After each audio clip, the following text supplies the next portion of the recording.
Justice with Judge Mablean will be life because in everything we do, it involves the law. Where's your witness? In the evidence. That's hearsay. It's notarized. I still say it's hearsay. She's fair. You got to help these young men learn how to do this the right way. Yes, Your Honor. She's firm. Can I say something, Your Honor? No, I don't need to say anything else.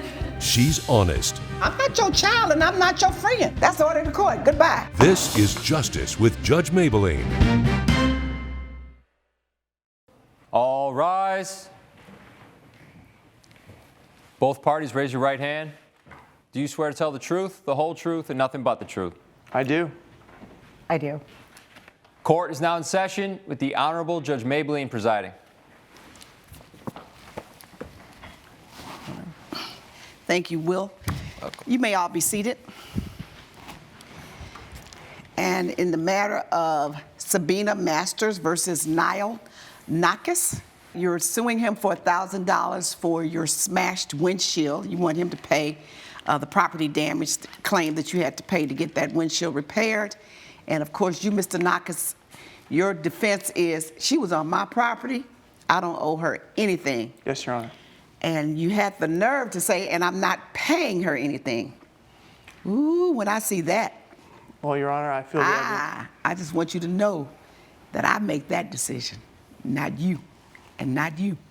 So we don't know who's going to pay, if anyone. But we're going to start with Ms. Masters to give me her version and why she's suing you.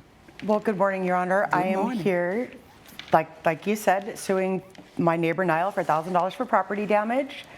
I had recently bought a home near the beach, and we are so close to the beach, parking is really a situation. Sometimes we end up parking in front of each other's houses, blocking the driveways a little bit, but usually we work it out. About 4 months ago, when I came home, I noticed, about 4 months before the incident happened, I came home and saw that there was a basketball hoop right in the middle of the property line of our driveways. So of course I went over and I asked him if he was storing it, and he said no, he bought it for one of his kids for their birthdays and he was keeping it there. So I told him that I thought that was, I didn't want him to be playing around my car. I parked my car right in the driveway right there. And his basketball hoop literally lines up against our property line. He just brushed me off, said he could put his hoop wherever he wanted. And of course, the next day I called the city. I was polite when I said that, but okay. You're not I ever didn't brush polite you with off. me. I was very polite. He's never polite with me, Your Honor. It doesn't matter to me. That's you all's problem. You're going to be polite in this courtroom. Yes, and both ma'am. of you are going to be polite to me. And you're not going to speak until you're spoken to. And you're not going to have a back and forth between each other. You have plenty of opportunity to do that. This is not the place for that. I'm talking to her now.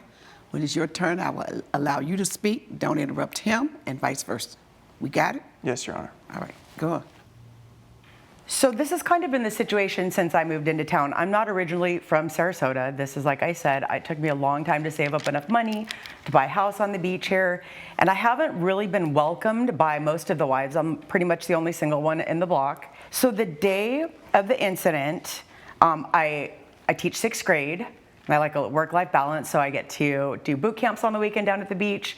The day of the incident, I was out there training with my girls, and I did hear my phone When being you say your girls, is that friends or your children? The clients. Oh, so you lead the boot camp? Yes, ma'am. All right. So I did hear my phone ding a couple of times, but I ran over and turned it off because we get really focused. We're doing, out on the sand, doing the ropes, just running, doing all kinds of stuff. So I didn't have a chance to look at my phone. I went home at the end of the day, and as I was walking, I saw that I had missed 2 texts from my neighbor asking me to move my car, which clearly I couldn't do as I wasn't home. And then I did notice, so then by the time I got home, I saw that my windshield was smashed. Absolutely smashed, the front right windshield. So I knocked on his door, nobody answered. I checked my messages, he had left a message. If you want to call it an apology, I suppose it was there, but he acknowledged that they did crack my windshield. I have some evidence that I'd like to present, if that's okay. Evidence of?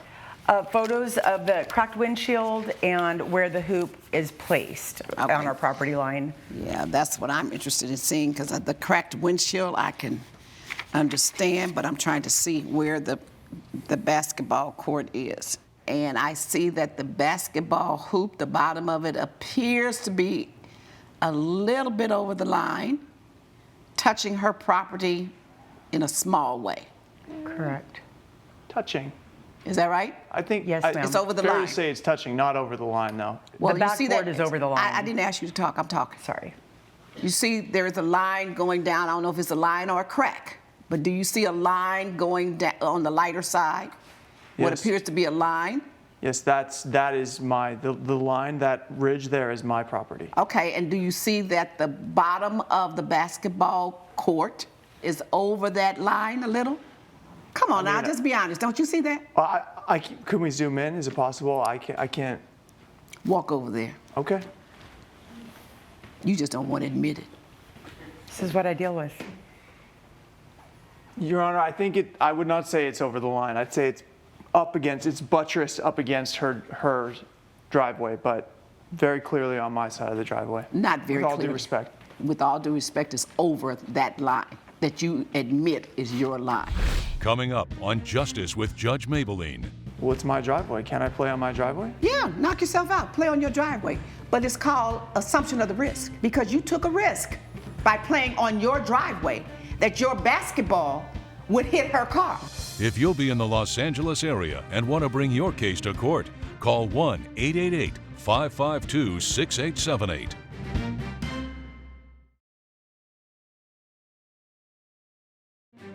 You're watching Justice with Judge Mablean.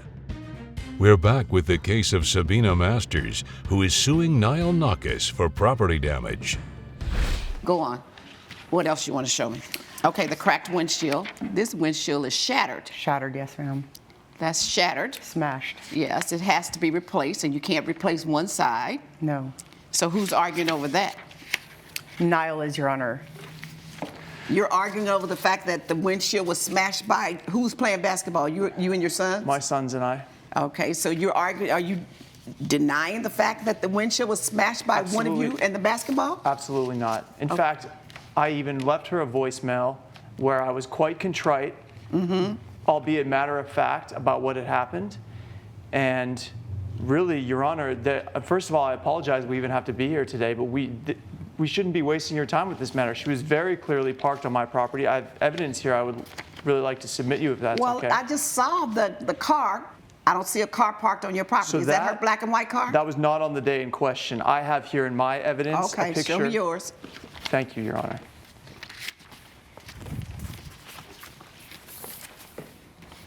Okay, this is the defendant's evidence of the day in question. As you can see, her car is clearly parked on my driveway underneath my basketball hoop.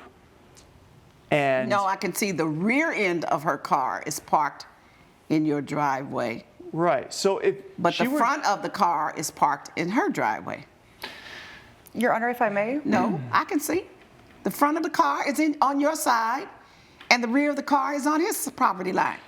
Your Honor, if I could just give some context to this But situation. just agree with me on that. The front of the car is on her property line. The back of the car is on yours. Absolutely. And That's the front of the car is right under, unfortunately, the basketball court.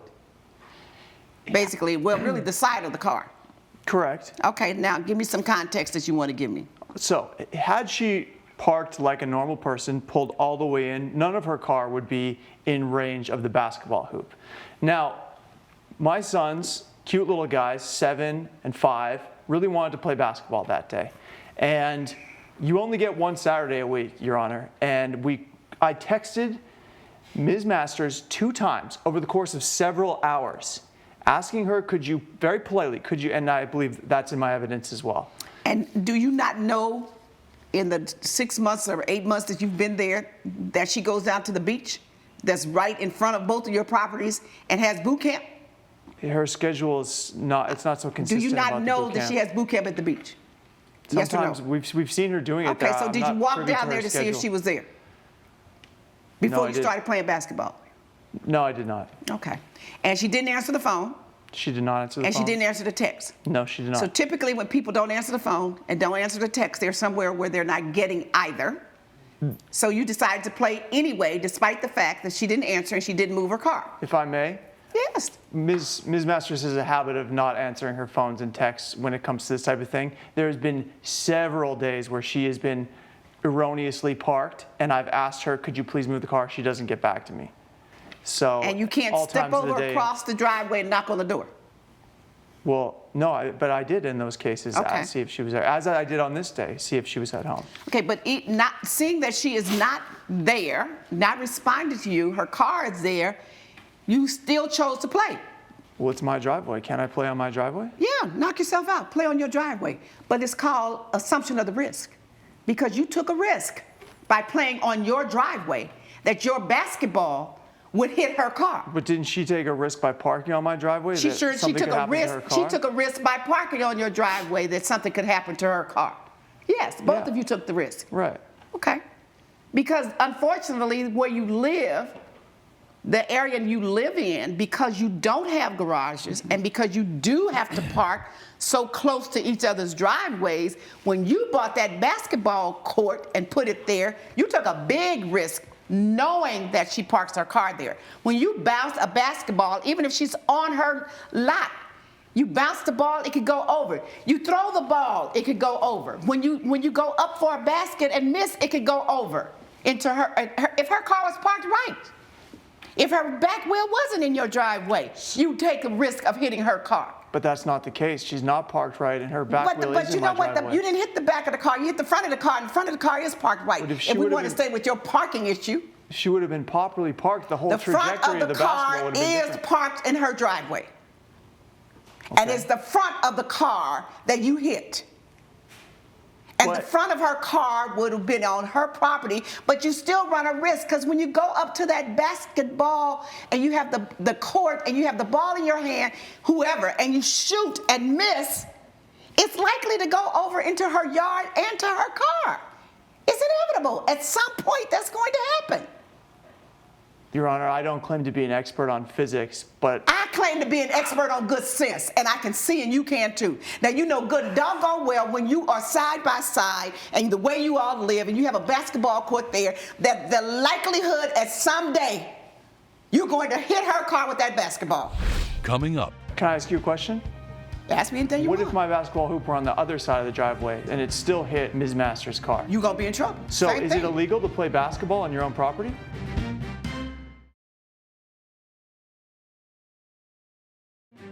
you're watching Justice with Judge Mablean.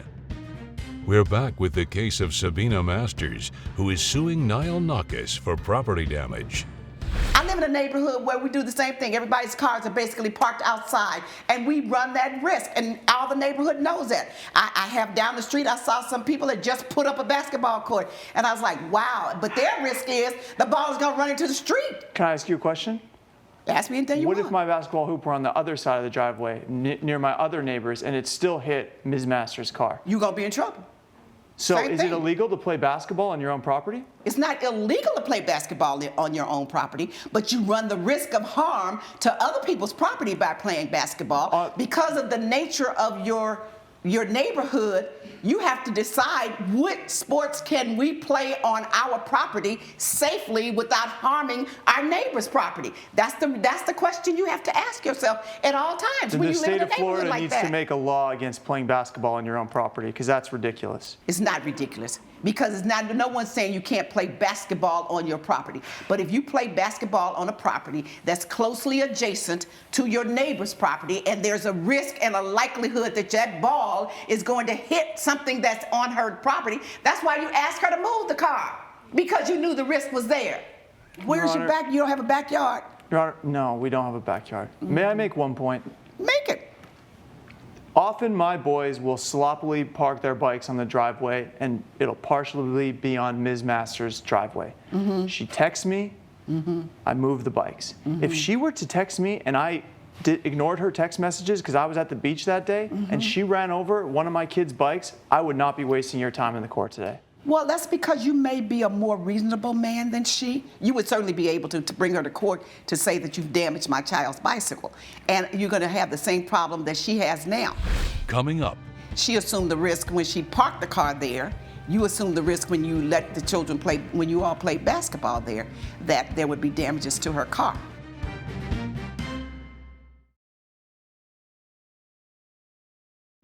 you're watching Justice with Judge Mablean. We're back with the case of Sabina Masters, who is suing Niall Nakas for property damage. She assumed the risk when she parked the car there. you assume the risk when you let the children play, when you all played basketball there, that there would be damages to her car. Your Honor, for months and months when I moved in, like Niall mentioned, I would come home after working all day with the kids to bikes, balls, and things like that in my driveway. I would have to stop, get out of my car, and for months I moved them over onto their property, get back in my car and pull in. I stopped doing that after he refused and got the basketball court, which seemed like it was just to irritate me and just to sort of be. Well, that's the way you see it. That is the way I see it. The way I You're see right. it is that you all have a bad blood between the two of you, and that you're not being very neighborly to each other and not being very considerate. I'm trying. When you move to a neighborhood, a beach neighborhood, and you realize there were small children before you bought the property, you asked the realtor who lives in these properties. Are there children? How many? Whatever. Whatever the course. issues are that you don't want to deal with in the neighborhood, I love that's kids. what you look for and then you avoid. Right. But you moved into a beach community, which you said, I hate that we don't have it because the cars get dirty. You chose to move into a beach community where some of it is garage parking, but usually it's only one car. You can't park two. Right. And the average families these days have two cars or more. You knew that there was going to be limitation. And you move into a community where there's shared parking. You're going to have that problem. Right. You're going to have to get out of your car and move a kid's bike. Right. If the kid is not there, that's because that's where you live. Right. And good neighbors realize that, and you make a way, and you find a way Right. to resolve it among yourselves without running in and out of court. But if you choose to come to court, that's fine. That's why I'm here. That's what I get paid for. I don't need to talk anymore. Judge Mablean's verdict when Justice with Judge Mablean returns.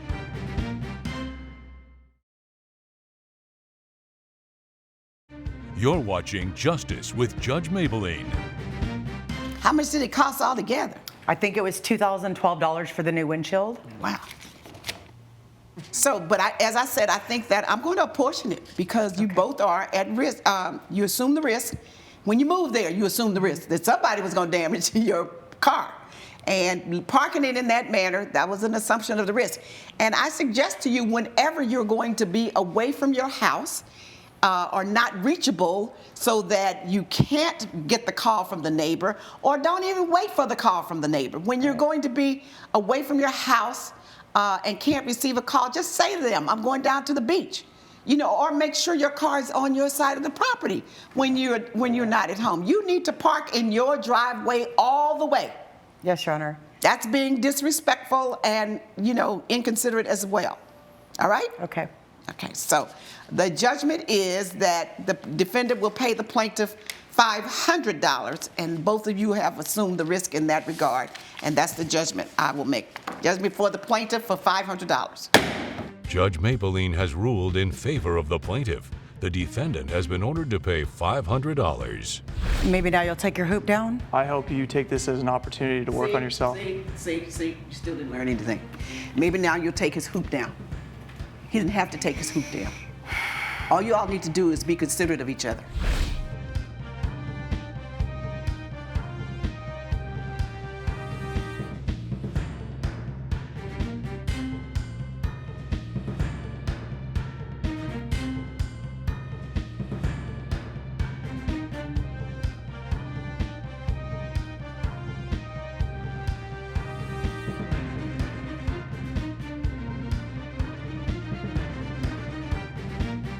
This has been a production of Allen Media Group.